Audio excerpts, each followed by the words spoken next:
I live a bold and adventurous life. I go skydiving, I go dog sledding, I frequently go camping 2 weeks at a time, just me and my canoe outside, just me, bold and adventurous. And I've learned a whole bunch about being self-sufficient. But just recently, I've just wondering just how self-sufficient and how independent I really am. It was late one Wednesday night. I was putting the garbage out at the curb, something that I do every Wednesday night so that the trash man can pick it up the next day.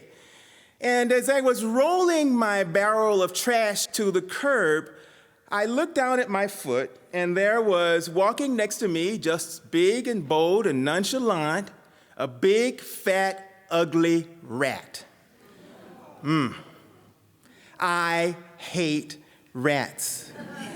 I hate those long teeth. I hate those disgustingly long tails. We looked at each other at exactly the same time, and I'm pretty certain that we had the same thought go through our heads at the same time. What is he doing here right now? And then, well, the truth is, I just screamed. The rat didn't pretty much like the situation either. The rat did a 180-degree turn, and the rat was trying to get away. I could see where the rat was going, and I didn't like it. So I said, go this way, with hand signals, go this way. The rat completely ignored me, and the rat ran directly into my open car garage. Exactly. The rat is now in my house. I ran to my garage, I grabbed a broom, and I ran across the street the other way.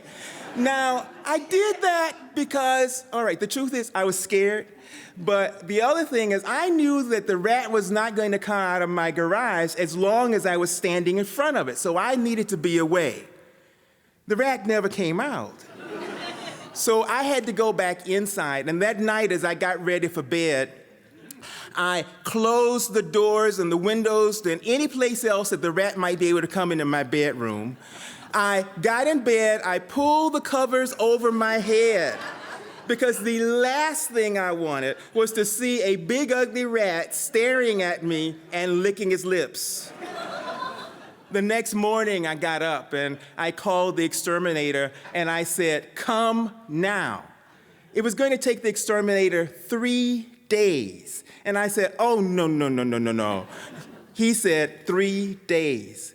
Well, while I'm waiting for the exterminator, I discovered that the rat was actually coming in my house every night and leaving every day, kind of like he had a job. And kind of like he was using my house as an Airbnb. I also decided, well, if anything this big and bold, I really ought to give him a name. And I decided his name was Bobo, kind of like Mickey Mouse's gangster cousin, Bobo. Well, the exterminator came shortly, and he said, look, it's going to take a while for the rat to get into this because they really don't like it when you do something in their environment. And I thought, this is my house. This is my house. So I said, I got to do something right now. And I went to the store and I immediately bought 12 rat traps, way more than I needed. But I bought 12 of them because I was going to lay them down so that the rat would get in one of them when he went into his environment. I took one of the traps. I put peanut butter in one end, and then I very gently raised the lever, but I didn't move my hand fast enough, and it snapped my hand the first time, and the second time, and the third time, and the fourth time, and I decided we're not going to use these traps. The whole time this is going on, I can hear there's a rat in my house. I don't know where it is, and I am disgusted by it. But now, at some point, I actually have to go into my garage because my washing machine is in there, and I absolutely need clean clothes. So I go in the garage, and I want the rat to know that I'm there, so I stomp my feet, and I tapped against the wall, and I said, man coming! Man coming! I absolutely did because I wanted the rat to know that I was there. After seemed like a week and a half of this horror show, I now know that I have a dead rat in my house, and I know this because I can't hear it any longer, and I'm pretty certain that the rat has gotten into the poison. But I don't want to go looking for it because I am as afraid of a dead rat as I am of a live rat. So I told my friend and my colleague, and she said, look, I'll just ask my husband to come over. And I said, no. I'm a self-sufficient man. I can do this myself. And I thought, please, no, you're not. You just let him come over right now. So his name is Andy.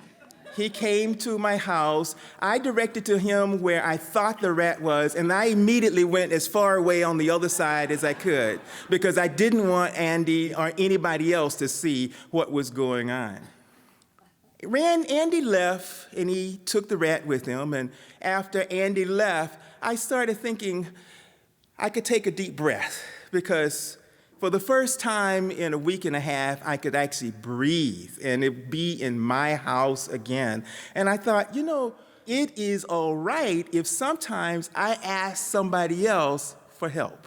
So I decided at that very moment that if I ever experience one of Bobo's cousins again, it's going to be all right if I scream out loud and then if I ask anybody to just come help.